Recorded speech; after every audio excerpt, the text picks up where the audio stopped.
Special video এখন বানাচ্ছি, কারণ আমি এটা এই আনবক্স করেছিলাম যে এটা গুছিয়ে রাখবো বলে, কারণ অনেক কিছু ওর হয় না। তো এই যে জামাগুলো দেখাও মামি,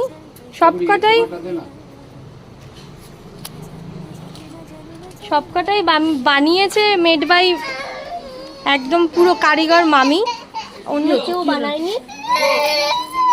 এ এতটাই ছোট ছিল যে এর জামাগুলো ছোট্ট ছোট্ট বানাতে হয়েছিল। এই জামা দুটো দেখাও,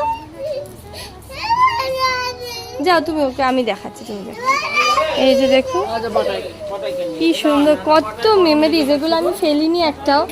এগুলো হাতে বানানো, এগুলোর আলাদাই ব্যাপার, কারণ ও এত ছোট হয়েছিল, ওর গায়ে কোনো জামা বাইরের হতো না। এই যে হাতা দিয়ে, পিছনে দড়ি দিয়ে মামি সমস্ত জামা ওকে হ্যান্ডমেড করে দিয়েছিল। এত কেন, আবার আমার ওই বাড়িতেও আরও অনেক জামা আছে। হ্যাঁ, তো ভাবলাম এটা একটা ভিডিও করে রাখি, এগুলো একটা স্মৃতি মেমোরিজ হয়ে থাকুক। এগুলো তো এখন আর ওর গায়ে কোনোভাবেই হবে না, এগুলো যত্ন করে তুলে রাখবো। এমনকি এই যে কাঁথাগুলো, এই কাঁথাটা, এই কাঁথাটা, এই কাঁথাটা, এই কাঁথাটা সবই বানানো, প্রত্যেকটাই খুব সুন্দর।